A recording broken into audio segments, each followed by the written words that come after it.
আম্মু, বলো। এগুলো কি করতেছো? এগুলো এই যে মটরশুঁটির শাক আছে না, হ্যাঁ। আমাদের কুষ্টিয়া অঞ্চলে বলে মটরের শাক। এটা ভাজি করলে ভীষণ মজা লাগে, আর আমারও খুব পছন্দ এই শাকটা। তোমার বাবাও পছন্দ করে। তো এই শাকটা আমি চাচাকে দিতে বলছিলাম, চাচা আবার নিচে পাঠায় দিছে দারোয়ান চাচার কাছে।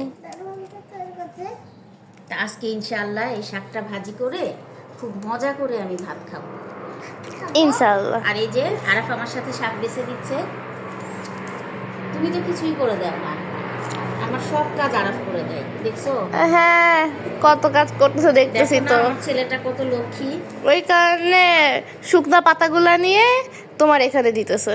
আমার সব কাজ করে দেয় আমার ছেলেটা, তুমি কোনো কাজ করে দাও না, হ্যাঁ একটা কাজও করে দাও না। হ্যাঁ হ্যাঁ হ্যাঁ। কেমন হয়েছে?